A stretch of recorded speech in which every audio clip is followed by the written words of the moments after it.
want to test our work before we get too far into the project, because if you get this all hooked up in the car and then something didn't take in your soldering or whatever, it's a lot more work to come back and fix it. So I've got just a test cigarette plug here, and if it's working, this light will come on here. What I'm going to do is connect the ground to my battery, and then I'm going to connect the hot to the battery, and you heard the relay kick on, and you saw the light come on.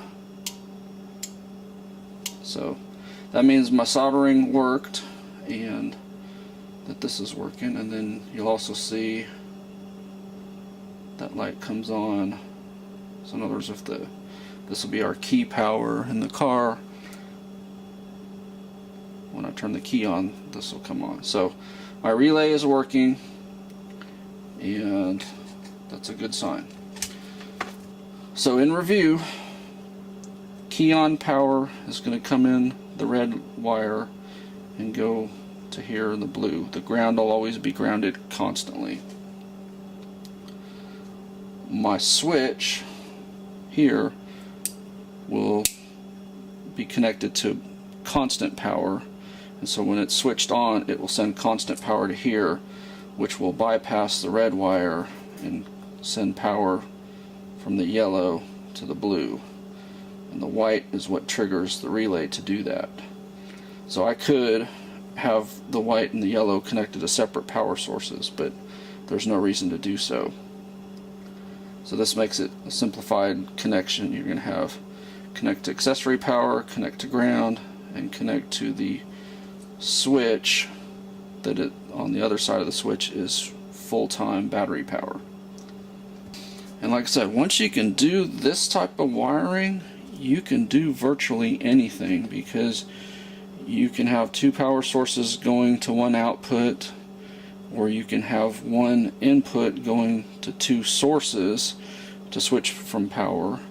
And then, like I said, you can add a switch pretty much to any of these wires to turn on or off functionality. So I could even have a separate switch coming on this blue wire, for example, that would manually override, and so the camera would not come on, period.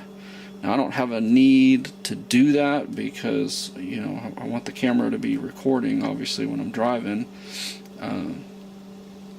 but for a different type of object, for example, instead of having a cigarette plug here going to a camera, if you just had this going to an auxiliary light on the front, there may be times where you don't want it to come on no matter what you're doing, so you flip that switch and that would turn it off, compared to if you have it coming on, say with your high beams or your manual switch. But if you didn't want it to come on with the high beams, you could put that switch there, or even on this wire. So like I said, lots of ways you can work with it, but the more of these videos I do, the more I think you'll start understanding it, and you won't be intimidated to start digging into the electrical work. So the next step is to estimate how much wire we're going to need to run from the switch location down to where that relay is going to be. So I'm going to use 18 gauge. It's not a real high power source to run that, and basically we're going to guess about that much wire to run across, and then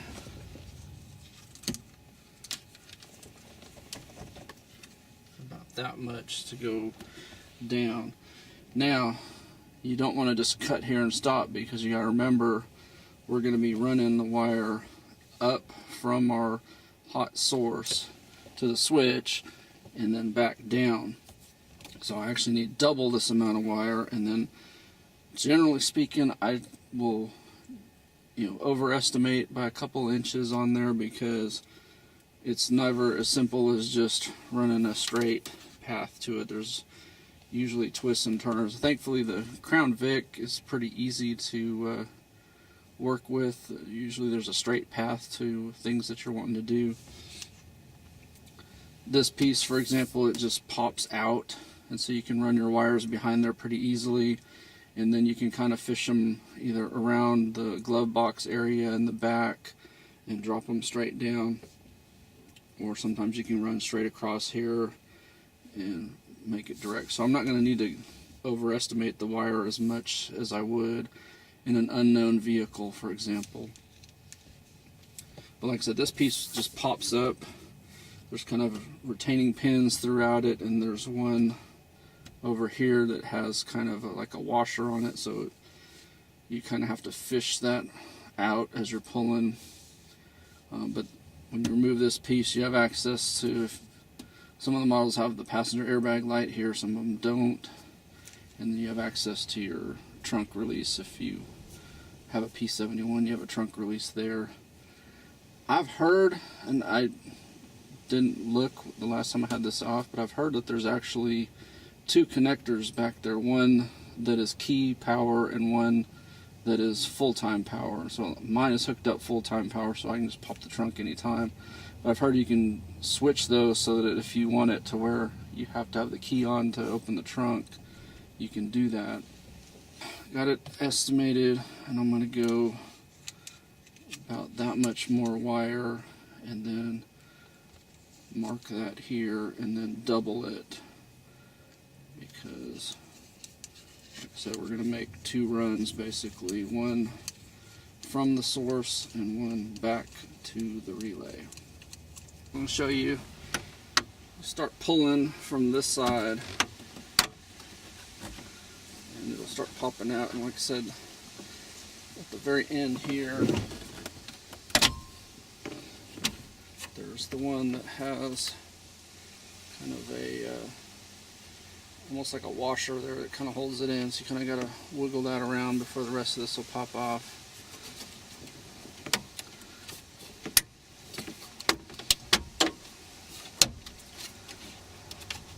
And just take your time so you don't break anything.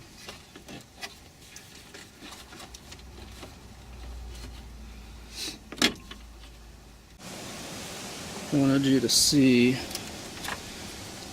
all the different attachments that hold this in.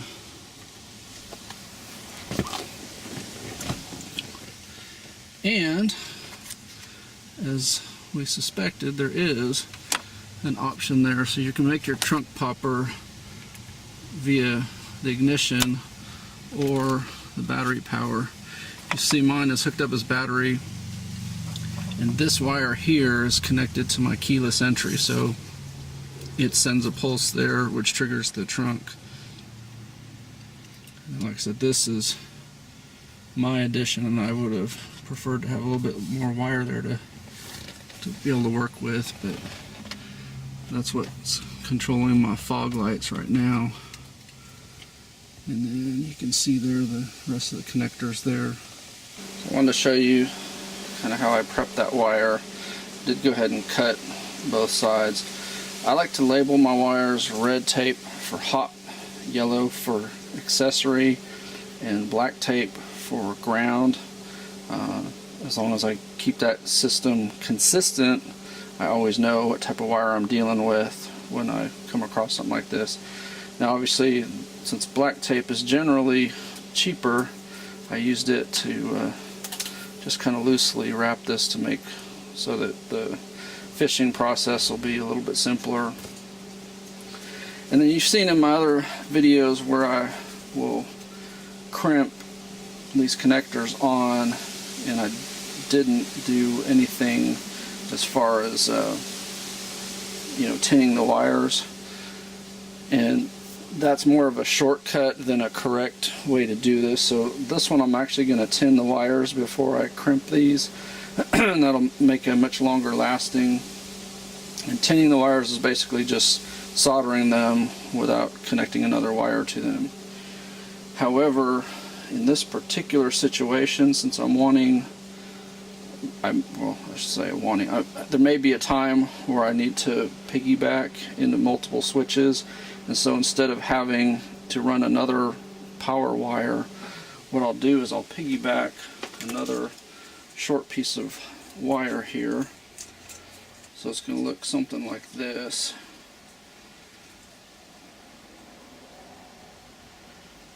Then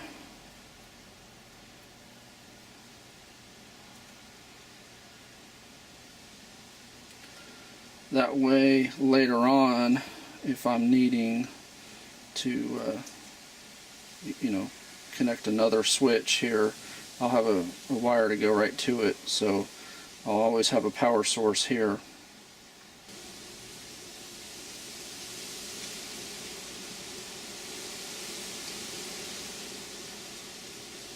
And there it goes. So now those will last a long time, and I should be able to still put that on there. So like I said in my other videos about crimping, I generally like to do about 2 thicknesses of this tool. So starting at the very end, go 1 and then 1 more, and that's usually the metal part, and that'll crimp it down real securely.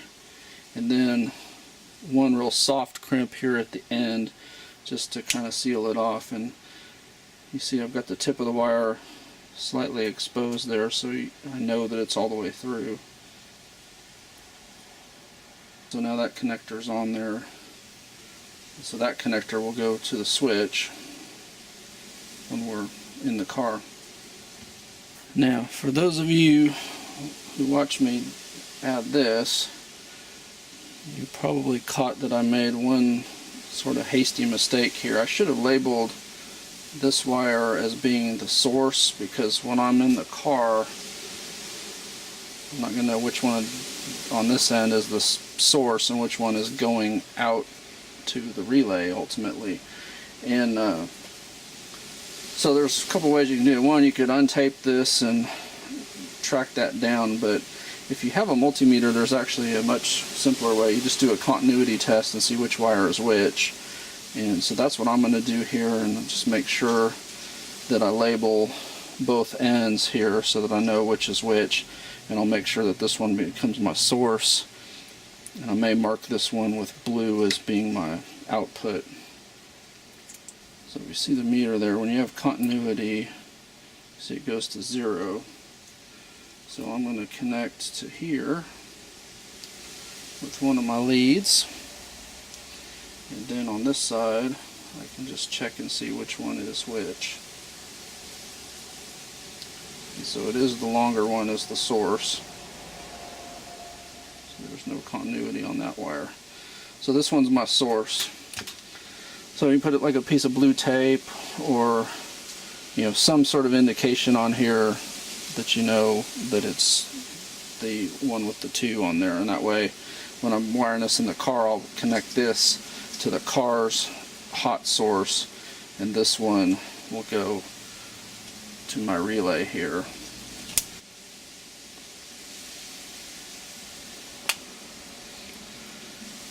And I'll put that heat shrink on the end there, not because it necessarily needs it, but that's just one extra layer of protection, so that if this is rattling around in there, it doesn't accidentally hit metal.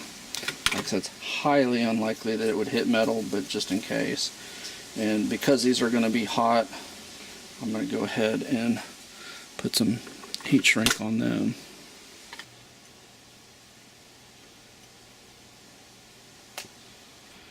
So kind of giving you the roadmap of where we're going. This box will eventually be on my dash, probably where the old one is, and it'll probably sit in this orientation instead of this way. So going across the dash, this wire is going to go in, and it's going to give me a hot source that's hot all the time. In other words, battery power, and I'll be able to daisy chain off of there as many times as I want to. And then I'll have my one output now for the camera. If I knew for sure that I was going to run more hot outputs, I'd go ahead and run the wires now and just have them done. but I don't have any plans for anything else that's going to be battery powered only. And then the other that's in the box that's there now will get transferred to here, and it's got accessory power in the outputs, so that'll be an easy transfer. And I may run one or two more accessory outs that are just basically ready to go. I just have them terminate down there at the passenger front where your feet are. Like I said, that's really a good location for Crown Vic wiring to start or end at, because it's easy to get to, and you can go either toward the engine or towards the back from there real easy.